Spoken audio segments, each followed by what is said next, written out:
Olá pessoal, aqui é o professor Samuel que está falando e nessa videoaula eu vou mostrar para vocês como é que a gente faz para configurar roteamento estático em roteadores da Cisco. Para isso a gente vai estar utilizando então como cenário base o laboratório 02, tá? Que já está lá na nossa plataforma de ensino também para vocês baixarem, né? Roteamento ele é extremamente importante quando a gente pensa em comunicação entre redes de computadores, porque é através dele que é possível a gente fazer com que a comunicação entre computadores dentro de um contexto de uma única rede local possa acontecer e possa se expandir também para fora dessa rede local e possa atingir uma outra rede local. Tá? Então, quando a gente tem a comunicação numa mesma rede local, não existe o processo de roteamento, existe o processo de comutação que acontece no switch, que é um dispositivo de camada 2. Tá? É o mesmo, então, domínio de broadcast. Mas quando a gente pensa então na comunicação entre redes distintas, né, quando a gente tem mais de uma rede, isso é muito comum em empresas de médio, de grande porte, a gente passa a ter um cenário muito parecido com esse daqui. Né? Nesse cenário, então, por exemplo, a gente pode observar a existência de uma rede local 192.168.1.0 barra 24, lembrando que barra 24 é a notação CIDR da máscara padrão 255.255.255.0. O que isso quer dizer? Quer dizer que são esses três primeiros octetos que identificam a rede. Então, todos os endereços de hosts iniciados em 192.168.1 garantem que essas máquinas, né, identificam que essas máquinas fazem parte dessa mesma rede local. Então, se a gente observar esse cenário, antes de partir para a configuração propriamente dita, vamos entender, né, o que a gente tem nesse cenário.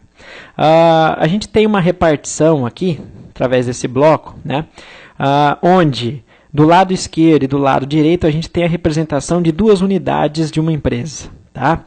Então a gente pode pensar que aqui do lado do roteador A a gente tem uma matriz, e aqui do lado do roteador B, do lado direito, a gente tem uma filial. Dentro dessa matriz, a gente tem, então, três subredes. Então, existem três subredes segmentadas no espaço físico da matriz, que são as subredes 192.168.1, conectada nesse switch, a subrede 192.168.2, conectada nesse outro switch, a subrede 192.168.3, conectada nesse switch. Quando a gente vai lá para o lado então, do roteador B, da outra unidade, a gente tem apenas duas subredes, a 192.168.8 e a 192.168.9. Tá? Então, são essas as subredes locais que a gente tem.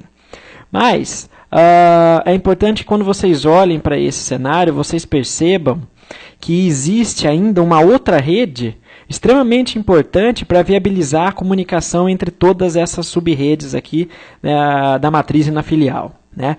Que é a rede de longa distância que conecta as duas unidades, que no nosso caso aqui nesse cenário é essa ligação serial entre roteador A e roteador B. Do ponto de vista prático, a gente teria aqui uma representação de uma nuvem, né, que é uma tecnologia de longa distância qualquer que exista na empresa, seja uma VPN, seja uma linha privativa, seja um MPLS, um Frame Relay, enfim. Né, a gente não está focado nesse laboratório na tecnologia de longa distância em si. Então, para representar isso, a gente acaba utilizando uma conexão ponto a ponto serial entre os roteadores. Tá?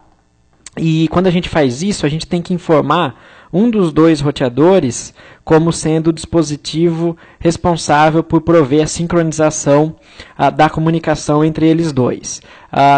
Isso vai ser uma única linha de comando que a gente vai configurar no roteador que provê o clock, que é o roteador A, mas no ambiente em que existe uma tecnologia de rede de longa distância, essa função normalmente fica a cargo do modem. Né? A operadora de telecomunicações coloca um modem no ambiente da empresa, um modem em cada lado, e um cabo é conectado do modem no roteador. É o modem que é o dispositivo DCE que vai prover a sincronização. Então, quando a gente for configurar a sincronização aqui, é mais para fins de funcionamento do nosso laboratório, mas não é algo que você provavelmente teria que fazer no seu ambiente de trabalho. Tá? Então, quando a gente olha para esse cenário agora, a gente tem que enxergar claramente a existência de 5 redes locais, 3 na matriz, 2 na filial, e uma rede de longa distância. Tá? Outra observação importante, né, reparem que, como a gente tem aqui um link de longa distância, um link ponto a ponto, é muito comum nesses casos a gente usar redes com máscaras /30, ou seja, 255.255.255.252. E o que quer dizer uma rede /30?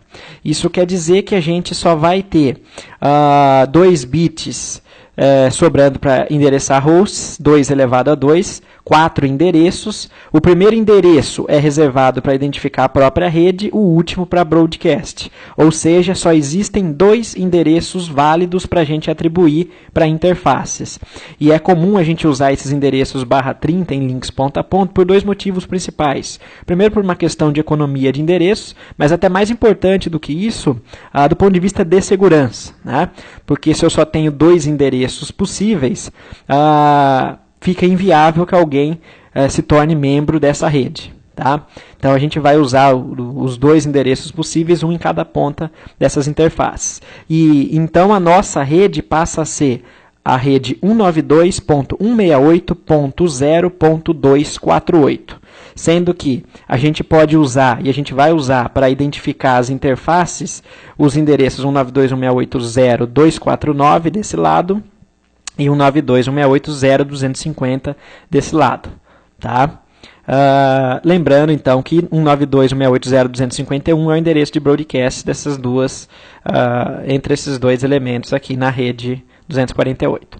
Então, esse é o cenário que a gente tem, e quando a empresa tem uma estrutura dessa, a gente diz que isso não é uma rede, isso é uma interrede. Tá? E o que quer dizer que isso é uma interrede? Isso quer dizer que isso é uma rede de redes. E para viabilizar a comunicação entre redes, necessariamente a gente vai precisar configurar roteamento. E quando a gente configura roteamento, né, a gente tem 2 abordagens para trabalhar com roteamento.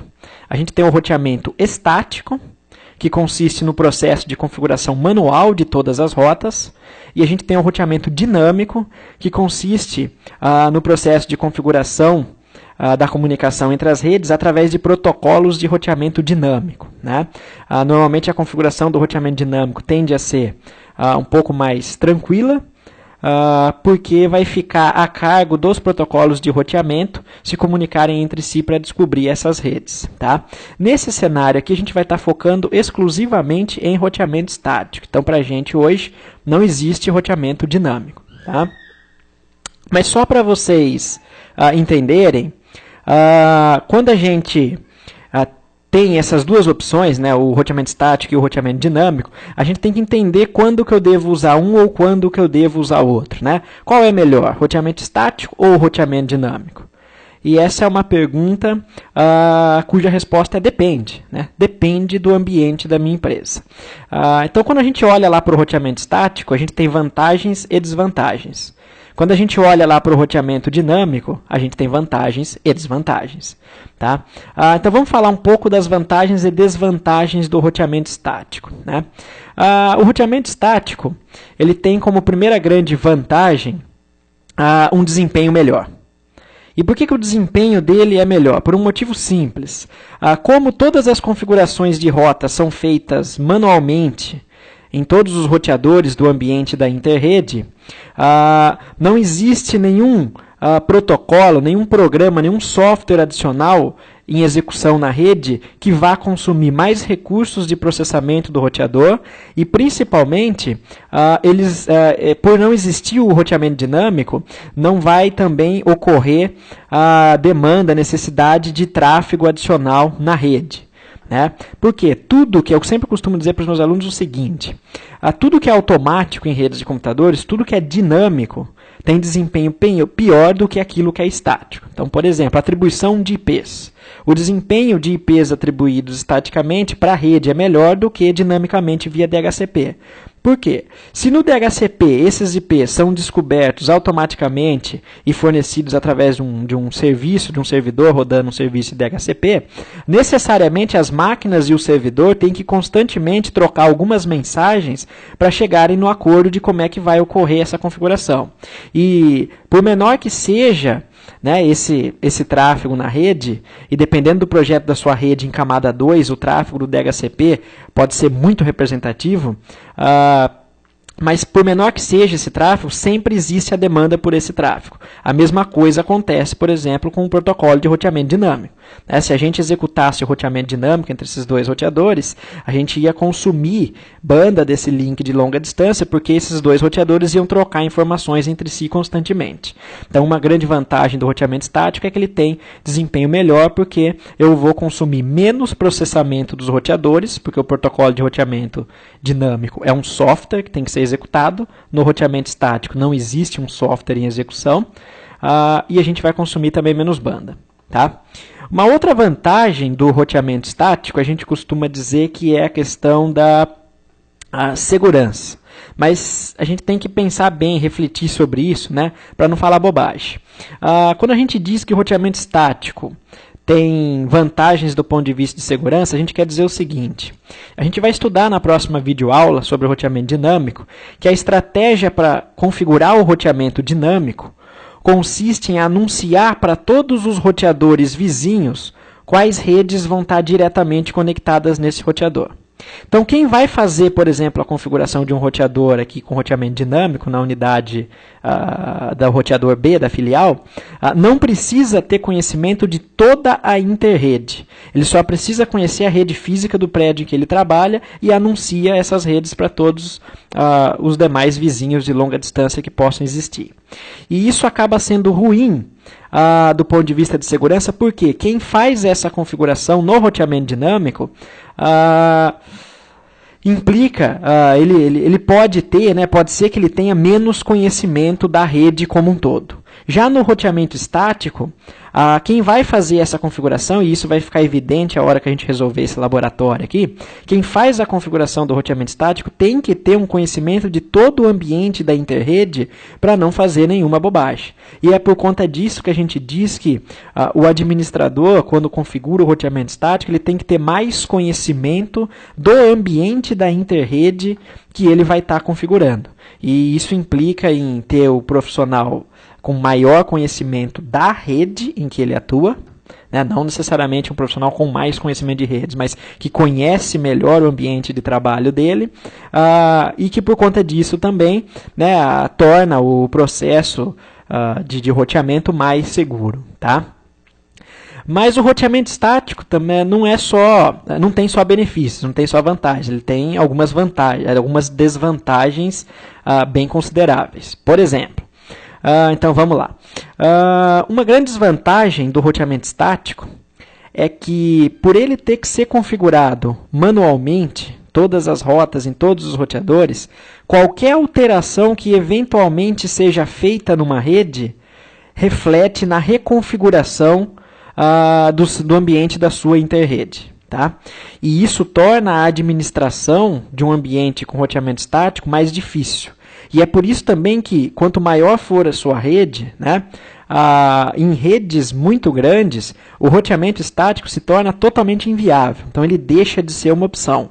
Então, em redes muito grandes, a gente tem que cair realmente para o roteamento dinâmico, né, o estático deixa de ser uma opção. Mas num cenário relativamente pequeno, como esse daqui, o roteamento estático é mais do que suficiente. Tá? Ele é mais do que suficiente para a gente manter garantir a comunicação entre todas as máquinas. Tá? E isso vale não só para qualquer alteração na rede, mas a adição de novas rotas, remoção de rotas, alteração de rotas, qualquer processo de alteração da sua rede implica na reconfiguração. Então, por exemplo, amanhã a filial cresce e surge uma nova subrede, essa nova subrede tem que ser adicionada no ambiente da interrede para que exista comunicação. Tá?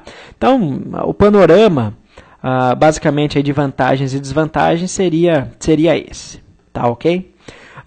Bom, Outra coisa que eu costumo dizer para os meus alunos, né, quando eu trabalho o roteamento estático com eles, até o roteamento dinâmico, mas principalmente o roteamento estático, né, eu vejo nos alunos que sempre existe aquela sede, aquela vontade de pegar o cenário, abrir o roteador e já sair configurando. Né?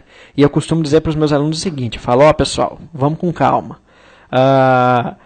O processo de configuração em si, ele não é difícil, ele é fácil. Conhecer a sintaxe para criar rotas, né, para configurar o roteamento estático, é fácil. Isso aí você encontra em qualquer manual. A grande sacada, o passo realmente importante, então a grande dificuldade não é adicionar as rotas, conhecer a sintaxe. É saber quais parâmetros têm que ser informados em cada uma das linhas de comando. E para você saber quais comandos tem que ser, quais parâmetros têm que ser passados para os comandos, qual rede eu quero adicionar, através de qual próximo salto e tudo mais, a gente precisa necessariamente organizar a informação. Então não adianta você querer configurar roteamento no ambiente de uma interrede, né, simplesmente sentando lá na frente do equipamento e começando a digitar um monte de linha de comando, que isso não vai dar certo. Em algum momento você vai se confundir, é muito fácil errar uma configuração por digitar um único número errado num octeto, e eu costumo dizer isso para os meus alunos nos cursos presenciais que eu trabalho na universidade, né? Eu falo para os alunos o seguinte, pessoal, não adianta, quando eu aplicar a prova para vocês chegarem para mim e falar, mas professor, era um 92182, eu só coloquei um 92183, eu só errei por um. Na hora que isso está implementado, não existe o errar por um, errar por dois. Qualquer deslize vai ser suficiente para fazer a sua rede não funcionar. Então, para evitar que isso aconteça, é extremamente importante que a gente seja organizado com as informações. E é por conta disso que lá no Laboratório 02 do meu livro de laboratório Cisco, eu trago para vocês uma tabela que eu recomendo que todo mundo deve usar como base na hora de configurar roteamento estático, que é uma tabela de mapeamento das interfaces, eu já vou falar o que é isso, e uma outra de incremento manual de rotas na tabela de roteamento. Então, somente depois que a gente entender o nosso cenário e preencher essas duas tabelas, é que a gente vai partir para o processo de configuração, sempre consultando essas tabelas, tá ok? Isso é importante, tá? Bom, então vamos começar configurando as redes aqui embaixo, e isso não tem nada a ver com o roteamento ainda, mas só para deixar o nosso ambiente operacional, e daí a gente vai partir para o roteamento estático, fazendo a configuração dos roteadores A e roteador IB, tá ok? Então, a gente tem aqui o nosso planejamento, né, as redes locais, 1, A2, A3, A8, A9. Cuidado para vocês não se confundirem aqui, tá? De 1, 2, 3 salta para 8, 9. E a gente vai então atribuir IPs para essas máquinas. A gente vai combinar o seguinte, né? Toda rede local, então, para poder sair, para conversar com outras redes, ela precisa da configuração de um gateway. Então, quais são as configurações básicas que vocês sempre fazem na interface de rede, na placa de rede de um computador, né? Você configura um endereço IP, você configura uma máscara de rede associada a esse endereço IP, você configura um endereço de gateway se você quiser sair para outras redes, por exemplo, a internet. Lembrando que nesse cenário a gente está focando no roteamento interredes sem o contexto da internet. A gente está preocupado com o processo de configuração de roteamento, tá? E você também configura lá o DNS, né, para você ter a resolução de nomes e tudo mais. Como a gente vai estar trabalhando com a conectividade de camada 3, eu não estou preocupado com DNS. DNS é a camada de aplicação. Eu preciso garantir que todas as máquinas entre todas as redes vão se pingar. Então, a configuração das máquinas para a gente vai consistir no IP, na máscara de rede e no gateway, ok? Então, lembrando, quem vai ser o gateway dessas redes locais? O gateway dessa rede vai ser um roteador que tenha saída para outras redes. Então, essa rede 1 só chegaria na rede 2 através, necessariamente, da figura desse roteador. Então, essa interface do roteador A, que está conectada, fisicamente conectada no switch que representa a rede 192.168.1.0, vai ser o gateway da rede 1. Essa outra interface, a F01, vai ser o gateway da rede 2. e a interface F10 vai ser o gateway da rede 3. Da mesma forma que na filial, a interface F00 vai ser o gateway da rede 192.168.8 e a F01 vai ser o gateway da rede 192.168.9.0. Tá ok?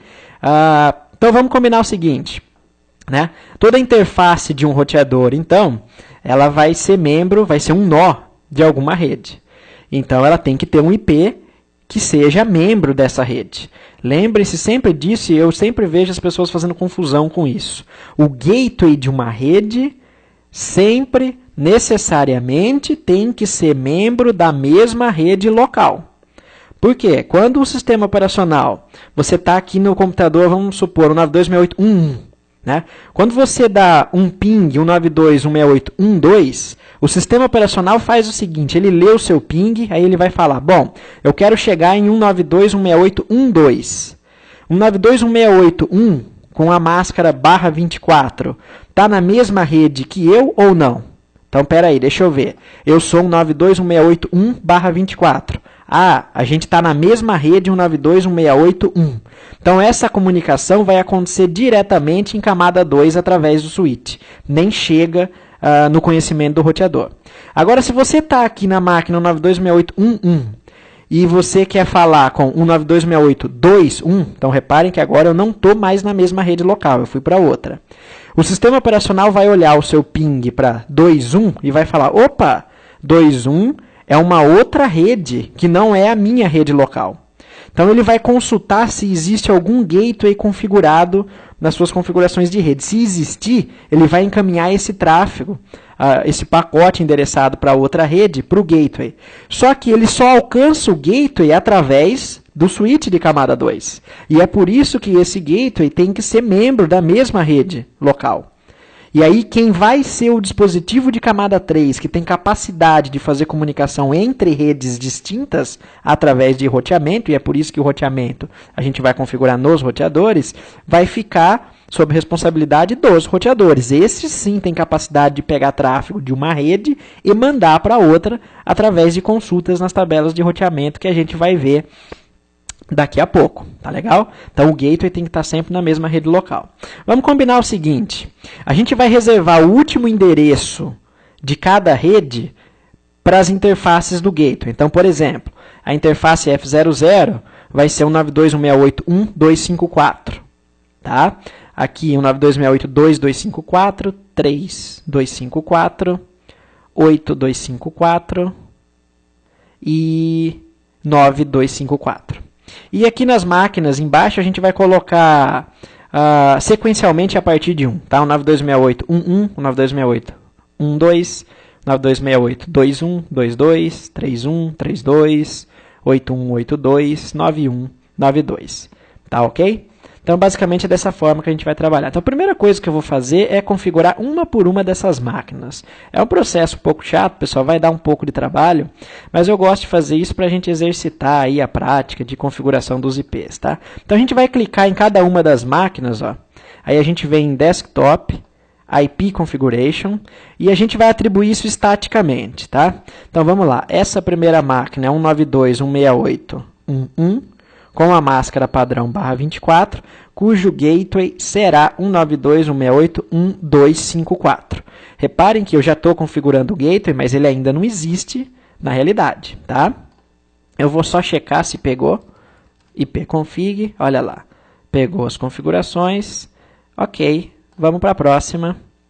E agora vai ser um processo bem repetitivo. Tá? Vamos só prestar atenção para não errar na hora de configurar os endereços, que é facinho de errar por desatenção.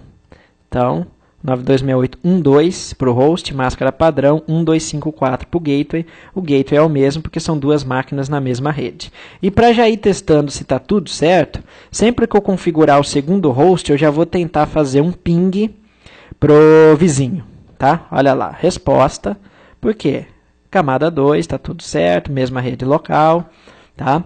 Já configurei os IPs de camada 3 na mesma rede, está tudo certo. Se eu tentar pingar o gateway agora, não vai funcionar, porque o gateway ainda não é um nó ativo na rede. Ó, a interface do roteador está desligada. Por padrão, toda a interface de roteador da Cisco vem desativada. Por padrão, toda a interface de switch vem ativada. Tá? Ok. Primeira LAN configurada, vamos para a próxima. Configuração de IP, 192.168.2.1, muito cuidado para não errar, pessoal. 192.168.2.254, os alunos erram demais nessa hora aqui, não porque não sabe, lógico, porque essa configuração é a mais básica, mas justamente por achar que isso é o mais fácil, né, o aluno acaba configurando de qualquer jeito, e é aí que o erro em redes, o erro sempre acontece na desatenção, tá? A hora que você acha que vai ser tudo tranquilo e não presta muita atenção no que você está fazendo, é quando você erra. 2254. Vamos ver se eu pingo o vizinho. 92.168.2.1. Ok. Pingo. Tá? Naturalmente, se eu tentar pingar o gateway, não vai funcionar. E se eu tentar pingar um vizinho em outra rede, também não vai funcionar, porque não existe roteamento configurado. Então, essa rede é inalcançável para essa rede aqui. Legal. Vamos adiante. Configuração de IP, 192.168.3.1. Gateway 192.168.3.254. IP config. Ok. Próximo. 192.168.3.2. Máscara padrão /24. Gateway 192.168.3.254. Tudo certo aqui no IP config. Vamos tentar pingar o nosso vizinho. Resposta. Até aqui. Tá bem tranquilo, tá? Então vamos lá para a configuração agora das subredes da filial. Mesma coisa. Configuração de IP 192.168.8.1, máscara padrão /24, gateway 192.168.8.254. Ok, pconfig mostra que o sistema operacional pegou as configurações. Vamos lá.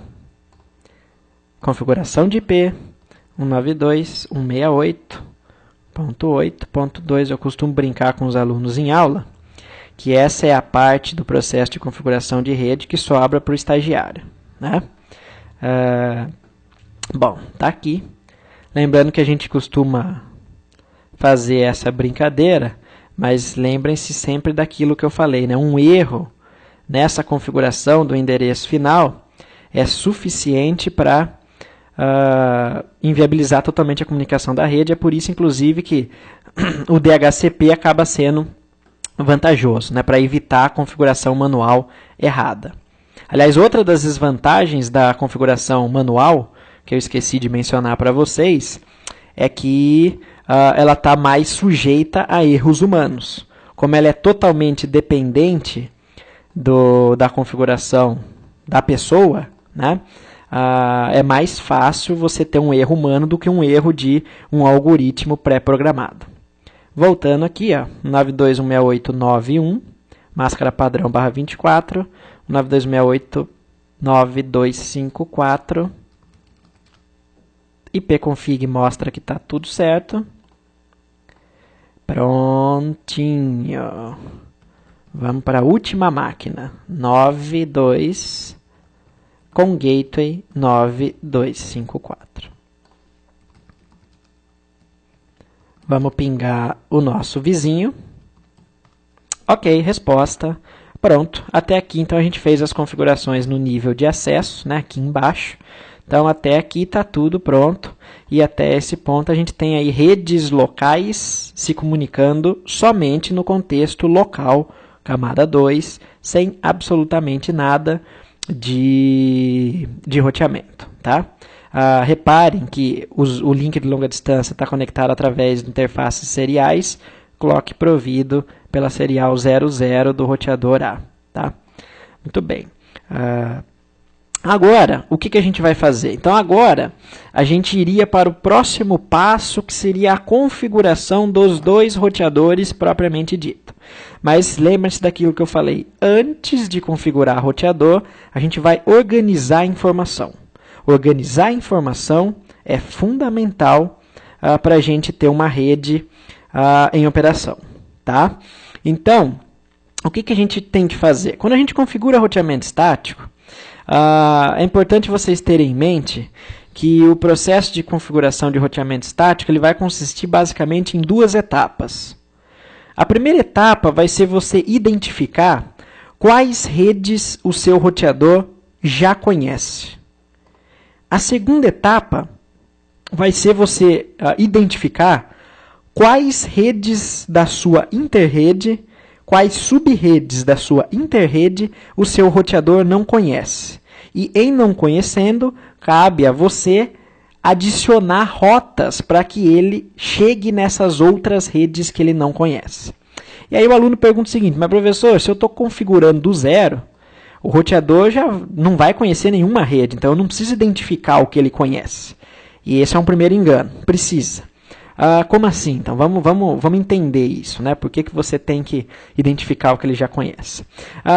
Vocês estão lembrados, então, que eu falei para vocês que a gente vai configurar essas interfaces dos roteadores com endereços IPs, porque elas são membros de suas respectivas redes. Então, essa interface é membro dessa rede, essa é membro dessa rede, essa é membro dessa rede.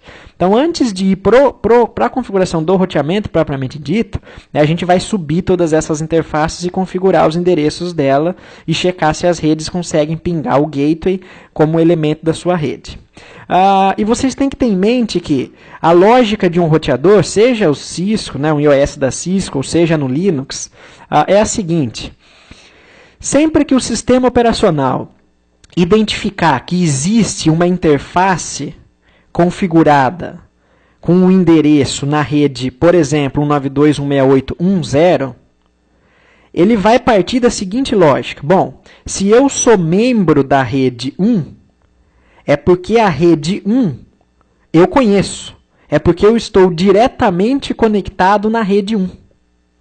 Então, depois que a gente tiver configurado essas interfaces, as 4 interfaces do roteador A, o roteador A já vai associar, já vai dizer que está, que é membro, que conhece as redes 192.168.1, 192.168.2, 192.168.3 e 192.168.0.248/30. Por quê?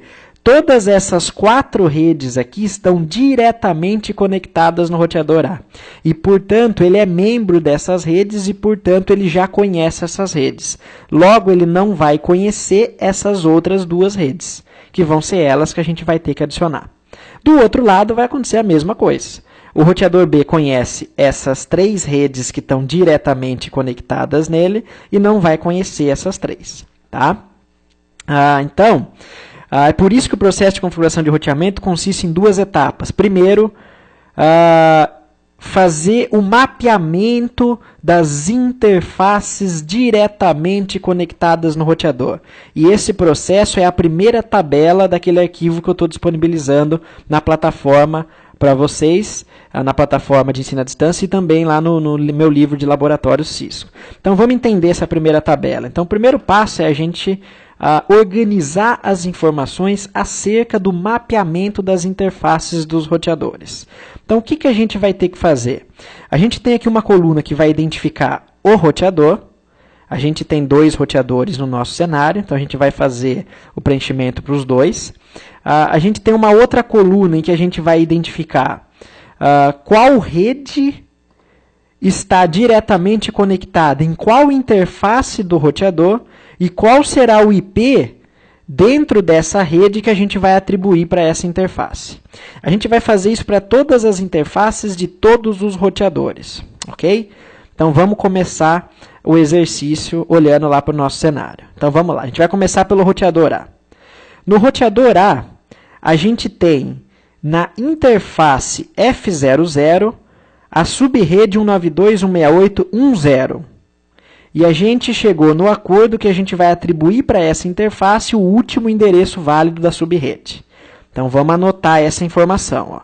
O roteador A está diretamente conectado na rede 10, na sua interface F00, e vai receber o IP 192.168.1.254, que é um endereço de host dentro dessa rede.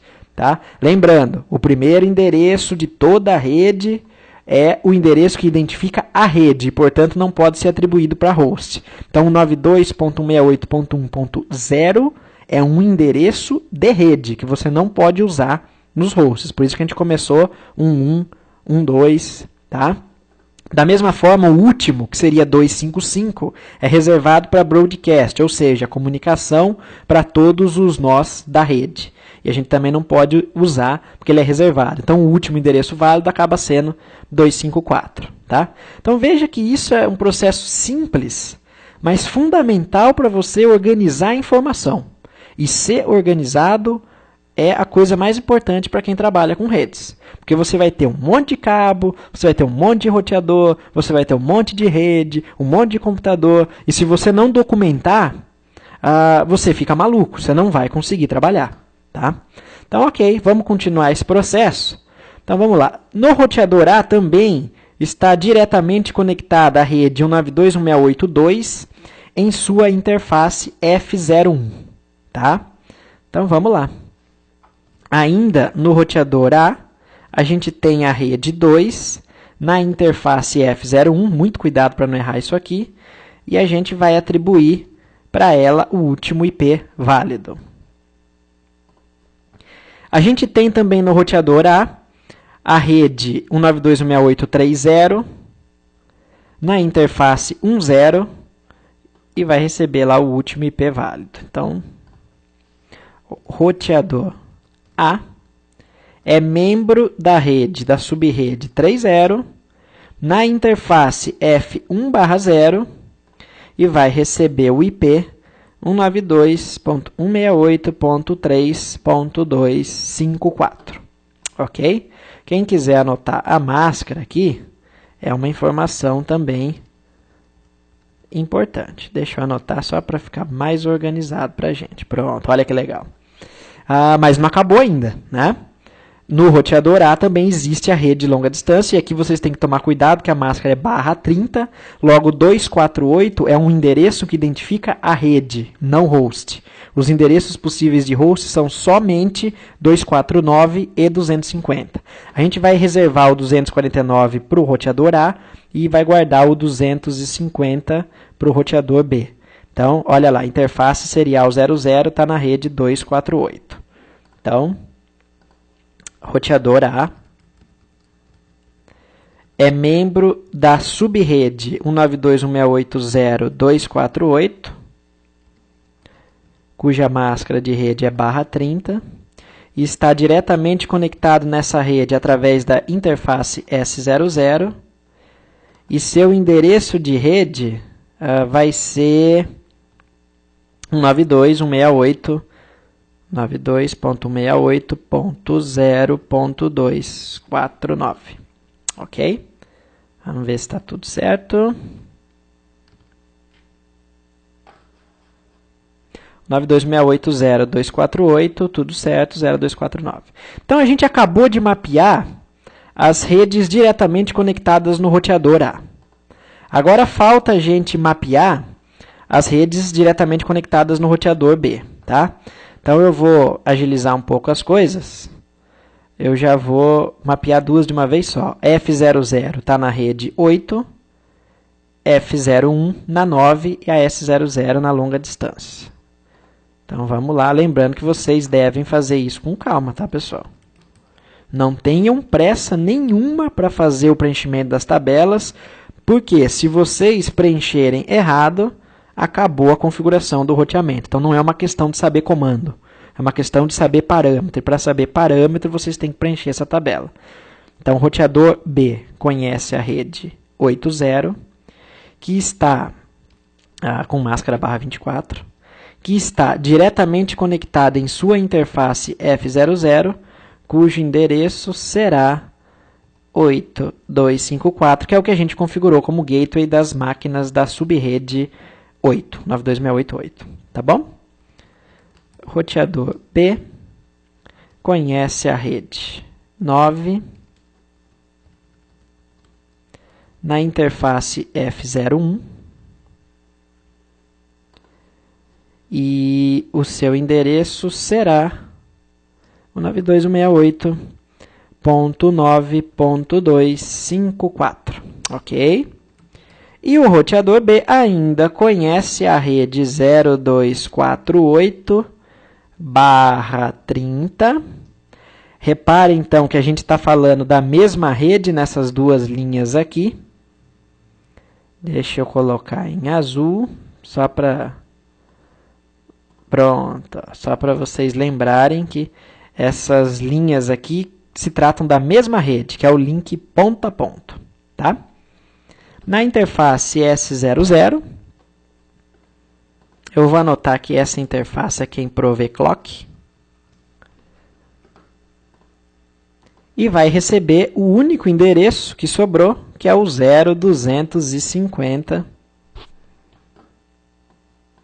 Deixa eu colocar as duas linhas de longa distância inteira em azul. Opa, prontinho. E essa linha aqui, então, a gente não vai precisar mais dela. Prontinho. Então, reparem que a gente... Vou salvar. E depois eu vou disponibilizar para vocês a tabela preenchida lá na plataforma online também, tá bom? Mas façam esse exercício de preenchimento. Isso é crucial, tá? Legal. Então, aqui a gente tem os dois roteadores já com todas as interfaces mapeadas. Então, a gente sabe quais redes estão diretamente conectadas. Então, agora que a gente preencheu essa primeira tabela, a gente vai configurar as interfaces do roteador. Então, a gente vai entrar em todas essas interfaces aqui, nos dois roteadores, e atribuir esses endereços de rede para essas interfaces. Tá ok? Vamos fazer isso, então? Então, vamos lá. A gente vai abrir aqui o nosso roteador AA na CLI. Tá? Então, Enable para entrar em modo privilegiado, Conf-T para entrar em modo de configuração. Eu vou desligar a resolução de nomes para evitar de errar algum comando e ter que ficar esperando. E vou mudar o nome dele para roteador A. E agora a gente vai partir para as configurações. Antes, deixa eu só comentar de dois comandos show com vocês, ou seja, de exibição de informação, que a gente vai usar muito nesse cenário. O primeiro deles é o Show IP Interface Brief. Show IP Interface Brief. Esse comando mostra para a gente uma saída resumida com todas as interfaces físicas instaladas presentes no nosso roteador, qual o endereço IP que está configurado nela, tá? Como é que foi o método de atribuição, se foi manual ou se foi via DHCP, e se ela está up ou down. Então, todas estão administrativamente desativadas, porque, por padrão, elas vêm desativadas, a gente vai subir essas interfaces depois. Sempre que a gente configurar os IPs, a gente vai estar usando esse comando para checar o status, tá? Se as atribuições que a gente fez funcionaram. Outro comando extremamente importante, quando a gente fala de roteamento, vai ser o Show IP Route, que é o comando que vai exibir a tabela de roteamento presente no roteador, ou seja, quais redes o roteador conhece, né? Lembrando que o papel principal do roteador é conhecer redes para fazer roteamento. E olhem que o nosso roteador, então, a princípio, não conhece absolutamente nada, a tabela está vazia. Por quê? Ele não é membro de nenhuma rede e não foi feita nenhuma configuração de roteamento até agora, tá bom? Ok, então vamos fazer as configurações iniciais do nosso roteador, sempre consultando a tabela. Tá? Então, a gente está aqui no roteador A. Então, o que a gente vai fazer? A gente vai entrar na interface F00 e vai atribuir a ela o endereço 192.168.1.254, membro dessa rede /24 aqui, que é a 10. Então, vamos fazer isso. interface F000, por isso que eu falei para vocês então que a tabela é importante, né? E reparem também que o indicador de posicionamento do iOS, né, que diz onde você está na árvore de configuração do iOS, ele fala que você está em submodo de configuração de interface, mas não de qual interface você está. Então é por isso que é importante que a gente se organize também. Tá? Então eu vou atribuir o IP 192.168.1.254. Esse é o comando IP address 192.168.1.254. A gente tem que informar uma máscara de rede nessa sequência necessariamente. Tá? Configurar a linha de comando no iOS da Cisco não é que nem configurar alguns comandos no Linux em que a precedência, a ordem dos parâmetros não é importante. Aqui a ordem dos parâmetros vai ser importante para a gente.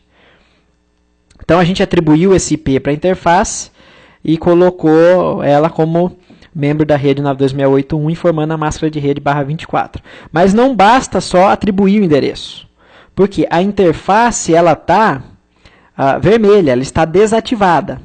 Então ela está administrativamente desativada. Então a gente tem também que subir essa interface. E o comando para fazer isso é o no shutdown ou no shut. Olha lá, interface mudou o status para up. E se a gente olhar aqui na topologia do Packet Tracer, a interface ficou verde. E a hora que o switch liberar aqui a comunicação, as máquinas da nossa rede local 1 já tem que ser capazes de pingar a interface F00 do nosso roteador. Tá? Mas vamos continuar configurando o roteador. Voltando para a nossa tabela, então, na 01, na interface F01, a gente vai colocar o IP 2254. Tá? Então, vamos lá. Interface F01, IP address 192.168.2.254 com máscara /24. No shut, está configurado. Próxima interface, F10 como 3254. Interface F1/0, IP address 192.168.3.254, com máscara padrão /24, subo a interface. Tá? Legal. Então até aqui a gente já configurou essas três interfaces, olha lá. Elas subiram, né? Estão verde. E a gente já vai configurar também a serial de longa distância. Lembrando que a serial 00 do roteador A vai ter que receber um comando especial para informar, para prover o clock para o outro roteador.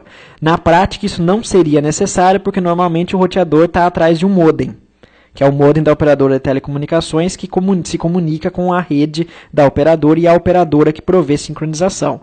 Mas como aqui a gente simulou uma nuvem através de um link ponto a ponto, um dos dois roteadores tem que prover sincronização.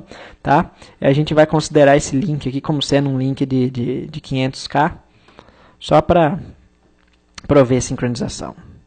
Então a gente vai colocar ele, a interface S00, como responsável por prover clock, e com o endereço 249, cuidado agora, com máscara /30 na rede 248. Então, /30 vai ser máscara 255.255.255.252. Tá? Então, vamos lá. Pronto. Interface S00, IP address 192.168.0.249 com máscara /30. O comando para prover clock é clock rate. Vou colocar aqui 500 mil bits por segundo, que é 500K. Tá? Poderiam ser outros valores. E vou subir a interface. Só que olha lá, o status ainda está down. Né? Por que o status ainda está down? Da serial e das Fast Ethernet, o status ficou como up.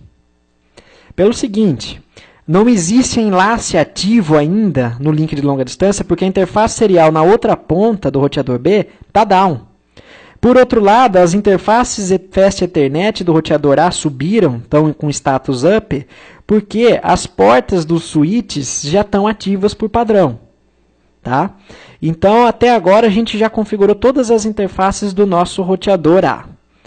Eu vou sair dessa configuração, vou salvar com write e vou olhar o comando de status das interfaces. Olha a diferença, então. A F00 já está up e pegou o endereço que a gente atribuiu. Mesma coisa na 01, mesma coisa na 10. Só a S00 que ainda está down, porque eu não tenho link ativo na outra ponta. E olha que interessante o detalhe da tabela de roteamento. Agora o nosso roteador conhece essas 3 redes, sem eu precisar informar isso explicitamente. Por quê? Se ele é membro dessas redes, ele já conhece essas redes. Ah, mas professor, o roteador conhece a rede 248, mas ainda não é membro dela. Por quê? Porque a interface está inativa. Se a interface está inativa, o roteador ainda não é membro da rede. Ele está com as configurações, mas o link não está ativo, então não existe essa entrada. Ok? Tranquilo até aqui, pessoal? Muito bem. Então, a gente fez a configuração do nosso roteador A, pelo menos a primeira parte dela. Tá? Lembrando que até agora a gente está só fazendo a atribuição de IPs para as interfaces. A gente vai fazer a mesma coisa agora do lado do roteador B. Aliás, antes disso, deixa só eu testar se as máquinas locais nessa ponta já conseguem pingar o gateway. Então, ping 192.168.1.254. Resposta, tudo certo. Ping 192.168.1.254. Resposta, tudo certo. Ping 192.168.3.254. Resposta, tudo certo. Outra coisa importante, né? Uma vez que a tabela de roteamento do nosso roteador A já conhece essas 3 redes que estão diretamente conectadas, penduradas nele, automaticamente os roteadores da Cisco já passam a fazer roteamento entre essas redes diretamente conectadas. Porque ele é um dispositivo roteador e parte do princípio de que a função dele é rotear. Né? O princípio do Linux para mapear tabela de roteamento a partir das interfaces conectadas é o mesmo. Ou seja, se você atribuir um IP para uma interface ETH0, automaticamente ele adiciona uma rota para a rede em que o seu endereço é membro. Tá? Mas, diferente do roteador Cisco, o Linux não roteia por padrão. E para você habilitar o roteamento por padrão, tem um comando lá que você tem que usar, que é o echo 1/proxy sysnet ipv4 IP forward, que é uma instrução para o kernel do sistema operacional agir como roteador. Por quê? O Linux não é roteador por padrão, diferente do iOS da Cisco.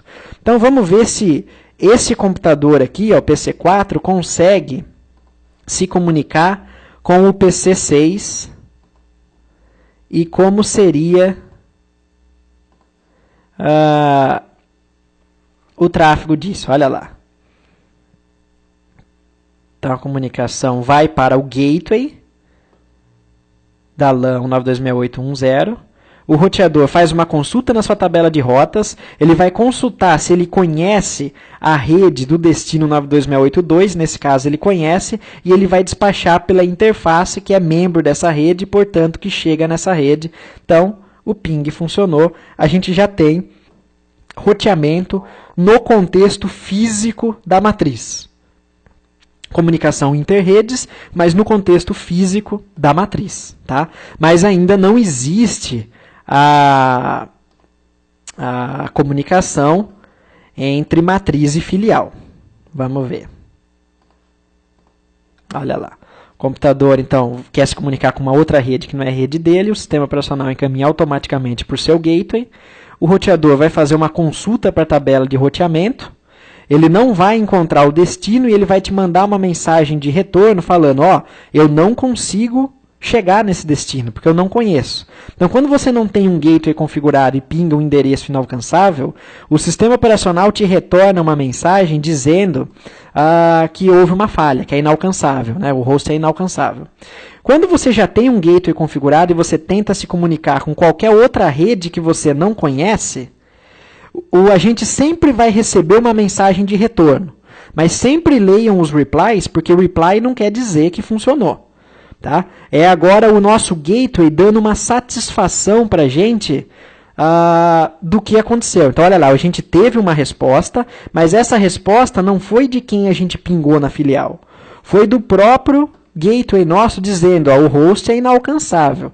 Então, agora o gateway é um elemento intermediário que dá satisfação para os nós da rede aqui embaixo. Tá ok? Muito bem. Então, vamos para a configuração do roteador B. O roteador B, eu vou agilizar um pouco mais as coisas aqui para não precisar ficar configurando. Opa, tem um errinho aqui. Ó. Pronto, /24. Eu vou agilizar um pouco as coisas. Então, o roteador B, na interface F00, ele vai estar na subrede 8, com esse IP, a 01 na 9 e a S00 na 0248. Tá? Não vou precisar informar na serial do roteador B aquele comando clock rate para prover sincronização, porque isso já foi feito na outra ponta. Então vamos lá. Roteador B, configuração. Enable para entrar em modo privilegiado, conft para entrar em modo de configuração. Vou desligar a resolução de nomes e mudar o nome desse roteador. A interface F00 vai receber o IP 9268.8254 e eu vou subir a interface. Pronto. A interface F01 vai receber o IP 192.168.9254 e eu vou subir a interface. Ok. E a interface serial 00 vai receber o IP 192.168.250, cuidado, tá? Com a máscara /30. E eu vou subir a interface. Reparem que agora sim, né, a interface serial foi subida, ficou ativa, né, foi ativada, aliás, desculpem, nas duas pontas. Então o enlace fica ativo entre as duas pontas aqui, ó. Tá? E vamos visualizar então algumas informações no nosso roteador B. Vou salvar. Show IP Interface Brief. Então essas interfaces estão todas configuradas nas redes que a gente queria. Show IP Route. Esse roteador conhece as redes 8 e 9 e agora a rede 0248 subnetada, ou seja, uma subrede menor da rede mãe 92680. Tá? Vamos tentar pingar a outra ponta serial, que é o 249, 100% de sucesso. Tá? Então, da mesma forma que antes as subredes da matriz já podiam se comunicar, porque o roteador já conhece essas redes, a mesma coisa vai acontecer aqui embaixo. Então, vamos fazer um teste. Na subrede 8, primeiro eu vou pingar o gateway da subrede 8. Ok, resposta. E agora eu vou tentar pingar um elemento, um host, da subrede 9. Por conta da resolução do ARP, né, o aprendizado e associação de IPs com MAX, normalmente o primeiro ou os dois primeiros pacotes se perdem. Olha lá, um request timed out, mas a gente tem a resposta aqui que confirma que está tudo certo. Tá? Legal. Então a gente tem comunicação entre os micros das subredes nos prédios locais. Deixa eu fazer a simulação aqui para vocês, ó. Mas a gente não vai ter a comunicação entre as redes das unidades distintas. Por quê? O roteador A não conhece, ele não está ciente da existência das redes 8 e 9. Para ele só existe a rede 1, 2 e 3 e a de longa distância. Da mesma forma, o roteador B só conhece as redes 8 e 9 e a de longa distância. Para ele não existem essas redes aqui. Cabe ao administrador, que é ciente da existência de toda a interrede, fazer com que os roteadores também saibam da existência das outras redes e adicionar a rota dizendo, ó, roteador A, eu estou te afirmando que existe uma subrede 8 E você consegue alcançar essa rede através do seguinte endereço de próximo salto. E esse endereço de próximo salto, que a gente chama de next hop, vai ser o IP da interface do roteador imediatamente vizinho. Tá? Legal, então olha lá, vamos ver aqui mais uma vez. Ó. Vou tentar um ping entre duas redes bem diferentes. Opa, PC2 para PC8. Pronto, vamos por animação. Auto Capture. Então a primeira coisa que o sistema operacional faz é identificar que é uma rede de destino em outra rede. Então ele encaminha para o gateway. O roteador não consegue encontrar a rede de destino na sua tabela de rotas e devolve uma mensagem dando uma satisfação pro host que fez essa solicitação. E depois, se vocês quiserem, vocês podem clicar em qualquer ponto da comunicação da animação nas mensagens para ver o conteúdo dos pacotes. Tá? Olha lá, endereço de origem, endereço de destino. Esse é um recurso legal do Packet Tracer. Bom, chega de animação. Ok, então até aqui a gente fez o mapeamento das interfaces diretamente conectadas nos roteadores e o preenchimento dessa tabela. O segundo passo é a configuração propriamente dita do roteamento estático, que não é uma configuração difícil, é fácil, só que ela é fácil de errar. E a sacada, né, o que vai determinar o sucesso da configuração é essa organização aqui. Ó. Se você for organizado para preencher essas tabelas, está tudo certo. Você não vai ter problema nenhum. Vocês vão ver que a configuração são poucas linhas de comando. Então, qual que vai ser a próxima etapa nossa na organização das informações? A gente vai preencher essa segunda tabela, que é o de incremento manual de rotas na tabela de roteamento, dos roteadores. O que essa tabela vai ter que dizer para a gente? Você já identificou quais redes o roteador A conhece. Então fica fácil você enxergar quais redes ele não conhece. Se ele conhece a rede 1, 2, 3 e a longa distância, ele não conhece a 8 e a 9. Então a gente tem que adicionar uma rota para ele chegar nas redes 8 e 9. E ele vai chegar nas redes 8 e 9 através do endereço de próximo salto dessa interface do seu roteador vizinho. Tá? Da mesma forma, o roteador B não vai conhecer essas três. Então, vamos preencher as tabelas. Ó. O roteador A vai precisar adicionar uma rota para a rede 8. E ele vai chegar na rede 8 através do endereço IP da interface serial 00 do roteador B, que é esse daqui. Tá? É uma rede barra 24. Ainda eu vou precisar adicionar outra rota no roteador A para ele conhecer, saber que existe a rede 9 e ele pode sim alcançá-la através do seu vizinho roteador B, que tem ciência da existência dessa rede. Então eu costumo brincar com os meus alunos que roteamento na internet ele funciona jogando a batata quente um para o outro. Tá? Um roteador consegue resolver o problema, consegue chegar no destino, ele encaminha para aquela interface. Se ele não conhece, ele joga o problema para o seu vizinho que pode conhecer. Só que ele não tenta jogar a batata quente se ele não souber que o vizinho dele pode resolver o problema. É por isso que é importante a gente fazer essas configurações. Da mesma forma, no roteador B, eu vou precisar adicionar as redes 1, através da interface serial do roteador A. Então, reparem que agora é o processo inverso. Ó. Em B, eu vou adicionar essas três redes que serão alcançáveis através de uma rota apontando para o IP dessa interface serial. Então, vai ser o 92.168.0.249. Ainda em roteador B, vou adicionar a rede 2, que será alcançada através desse próximo salto. Ainda em B, vou adicionar a rede 3, que será alcançada através desse próximo salto. Tá? Ok, então a gente fez aí o trabalho de identificação de quais rotas têm que ser adicionadas. Esses são os parâmetros que você tem que informar para adicionar rotas. O comando que a gente vai usar para adicionar rotas no iOS vai ser IP route a rota que a gente quer adicionar, vamos pegar esse primeiro exemplo aqui, ó, 0, 0, a máscara dessa rede e qual vai ser o endereço do next hop.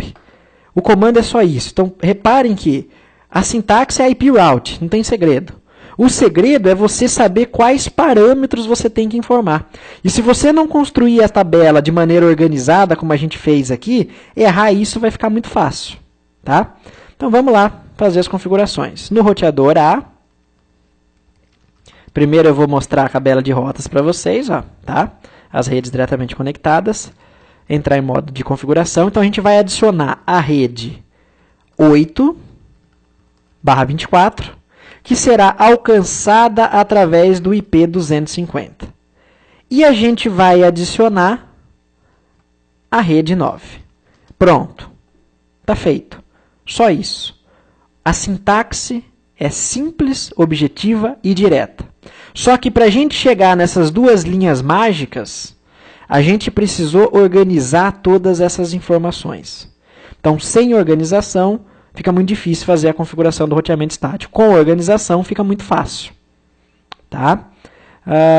E agora, vamos olhar para a tabela de rotas. Olha o que a gente tem agora. Além das entradas identificadas pela legenda C, a legenda C quer dizer rotas diretamente conectadas, a gente tem duas novas rotas identificadas pela letra S. E S quer dizer rota estática, ou seja, adicionada manualmente pelo administrador. E olha que interessante como fica a disposição dessa informação. A rede 192.168.80 pode ser alcançada através do IP 192.168.0.250, que é a interface serial do roteador B. Então, sempre que vier um pedido de comunicação com qualquer host nessa rede 8, o roteador A vai consultar a sua tabela de roteamento, vai procurar uma entrada para essa rede. Se existir essa entrada, ele vai obedecer o conteúdo da entrada e encaminhar para o next hop. Tá? Na videoaula seguinte, na próxima videoaula, a gente vai estudar roteamento dinâmico e eu vou detalhar com vocês o que quer dizer esse parâmetro, esses dois parâmetros que estão em colchetes. Rapidinho, agora eu só vou fazer um comentário bem rápido, né?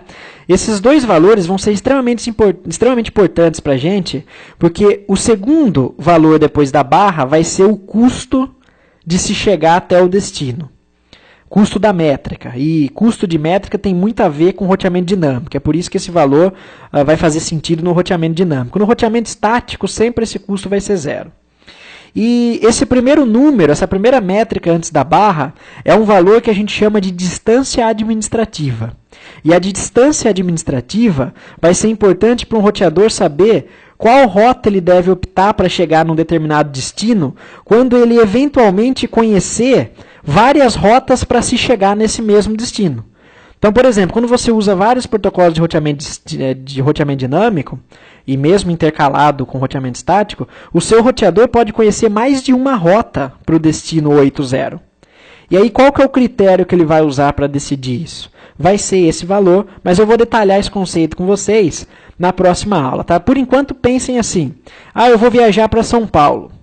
Tá, então, quais são os caminhos possíveis que eu tenho para viajar para São Paulo? Você vai lá, programa o seu GPS, ele vai te dar algumas opções. Esse é o caminho mais rápido, esse é o caminho mais curto, esse é o caminho que tem menos pedágio, tá? E aí tem que existir algum critério para definir qual rota será escolhida. Basicamente, o princípio é esse. Então, até aqui a gente configurou o roteamento estático num dos lados. Mas enquanto a gente não configurar o roteamento estático no roteador B, não adianta as redes da matriz tentarem falar com a filial que o tráfego vai sair daqui da rede local, da matriz, e vai chegar na filial, mas a resposta não vai conseguir voltar para a matriz, porque o roteador B não sabe chegar nas redes da matriz. Embora a matriz, por enquanto, saiba chegar, né, nas redes da filial. Então, vamos fazer as configurações do roteador B. Mesma coisa. A gente vai adicionar a rede 1, através do próximo salto 0249. Muito cuidado para não inverter esse IP, tá? A gente vai adicionar a rede 2. Para não precisar digitar de novo, pessoal, eu aperto a setinha para cima, tá?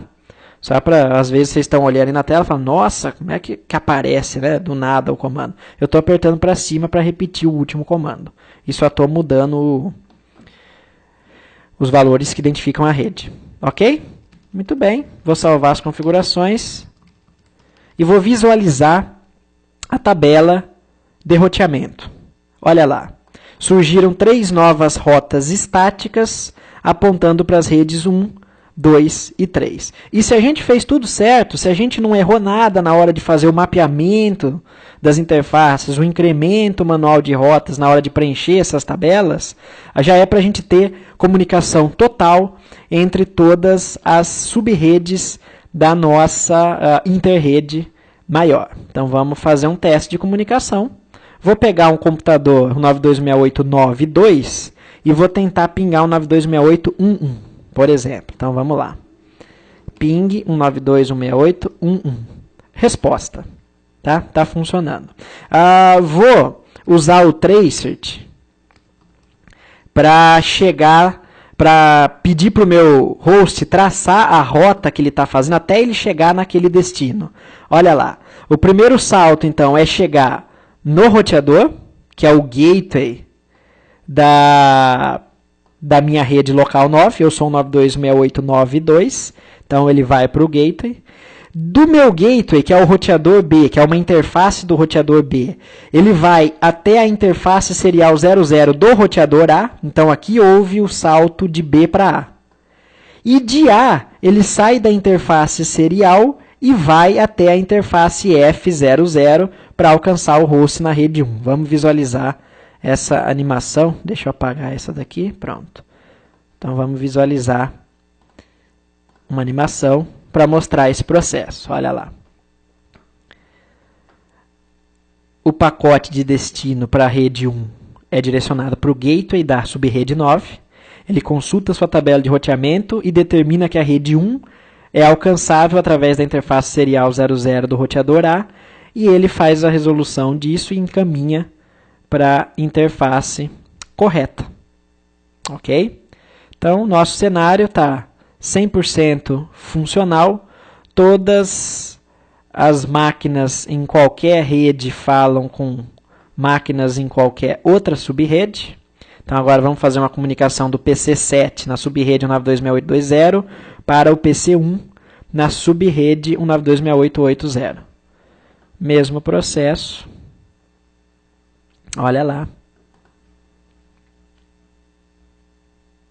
Prontinho. Né? Uma dica que eu costumo dar para os meus alunos, né? Como é que a gente faz para saber se as tabelas de roteamento dos dois roteadores estão permitindo comunicação total entre todas as redes? Bom, uma maneira de você garantir que está tudo certo é você comparar as tabelas de roteamento de todos os roteadores. Então, olha o que eu fiz aqui. Eu abri do lado esquerdo a tabela de roteamento do meu roteador A e abri do meu lado direito a tabela de roteamento do meu roteador B. Ambos os roteadores e todos os roteadores do seu ambiente, né, se você tiver 3, 4 roteadores, né, via de regra, eles deveriam, e é interessante e é importante, que todos eles conheçam todas as sub-redes da sua interrede. Ou seja, todos eles têm que ter as mesmas entradas para todas as sub-redes. Só que essas entradas vão variar na forma pela qual ele vai alcançar essas sub-redes. Então, por exemplo, tanto A como B tem uma rota para a rede 192.680248. Tanto A como B tem uma rota para a rede 192.16810. Tanto A como B conhece a rede 2, a rede 3, a rede 8 e a rede 9. O que muda é a forma pela qual cada um desses roteadores alcança essas redes. Então, a rede de longa distância é alcançável diretamente por ambos os roteadores, porque ela está diretamente conectada entre eles. No roteador A, as redes 1, 2 e 3 estão diretamente conectadas nas suas interfaces. No roteador B, as redes 1, 2 e 3 foram estaticamente adicionadas e são alcançáveis através do roteador vizinho. E agora o papel se inverte. No roteador A, as redes 8 e 9 são alcançáveis através do roteador B, e no roteador B, as redes 8 e 9 estão diretamente conectadas em suas interfaces. Tá ok, pessoal? Então essa foi a resolução do laboratório 2 do livro, e com ela a gente encerra aí o processo de configuração de roteamento estático em roteadores da Cisco. Na próxima videoaula, a gente vai trabalhar com a configuração de roteamento dinâmico, e aí eu vou abordar com vocês os protocolos RIP, o OSPF e o EIGRP, que é proprietário da Cisco, mas antes a gente vai trabalhar um pouco de conceito que é fundamental. Tá ok? Então, obrigado, um abraço e até a próxima.